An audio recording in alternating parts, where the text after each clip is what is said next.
Огцруулах үндэслэл байж болох юм уу? Энэ 5 зүйл үндэслэлээс өөрөөр огцруул болохгүй юу? Болох уу гэдээ асуугаад байсан учраас нэг мөр ингэж хариулчих гэж бодож байна. За Монгол улсын үндсэн хуульд болохоор ингэж 24-р зүйлийн 2 дээр улсын их хурлын дарга дэд даргын бүрийн эрхийн хугацаа 4 жил байх бөгөөд хуульд заасан үндслээр хугацаанаас нь өмнө чөлөөлж огцруулж болно гэж. Тэгэхээр энэ хууль заасан үндсэл нь хаана байна вэ гэхээр улсын их хурлын тухай хуулийн 10 дугаар зүйлийн 2 дээр байгаа. За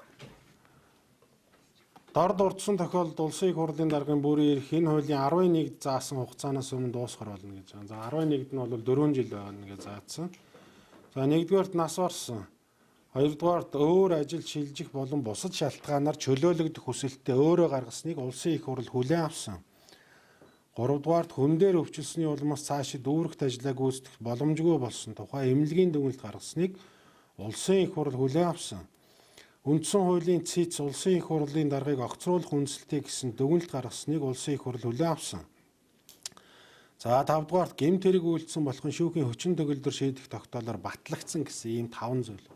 Тэгэхээр Монгол улсын үндсэн хуульд болон улсын их хурлын тухай хуульд бол улсын их хурлын даргын бүрийн эрх 4 жил байна гэж заасан учраас энэ 5 саяны дурдж хэлсэн 5 зүйлээс бусад зүйлээр бол улсын их хурлын даргыг огцруулах асуудал ярих нь бол хууль бос юм аа. Хэрвээ өөр байдлаар улсын их хурлын даргыг огцруулах энэ 5 зүйлээс өөрөөр огцруулах асуудал ярих юм бол энэ нь Монгол улсын үндсэн хууль болон бусад хуулийг зөрчиж байна гэсэн үг ээ.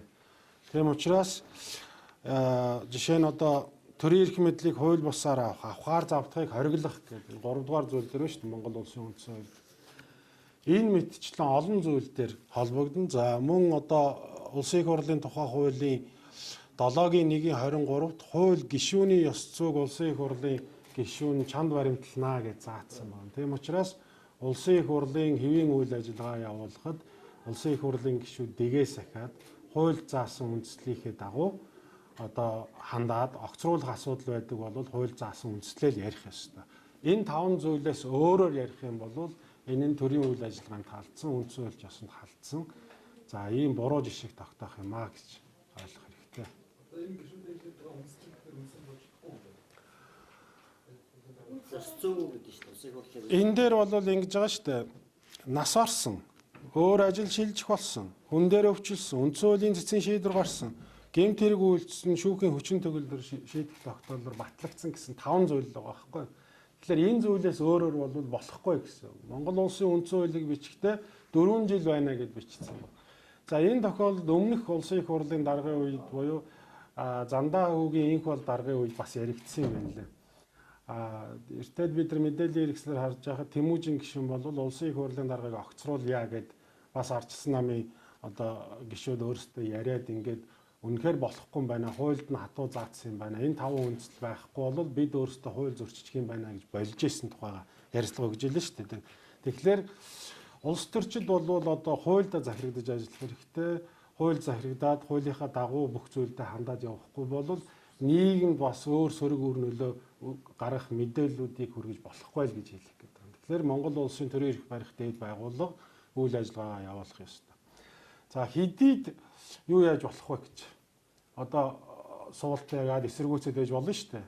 Мэдээж улсын их хурлын гишүүд байж болно. Гэхдээ энэ нь тухайн хилэлцэж буй асуудал дээр өөрөө тийм үү санал нэгдэх байгаа бол би энд ч оролцохгүй.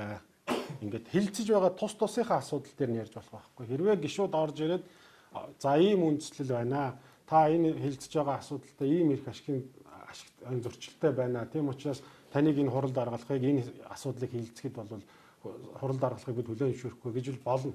Харин нийтлэгээр нь бүр тэр чигт нь бүх асуудалд бүх одоо улсын их хурлын үйл ажиллагаанд ингэж бойкотлно гэдэг юм уу тийм үү?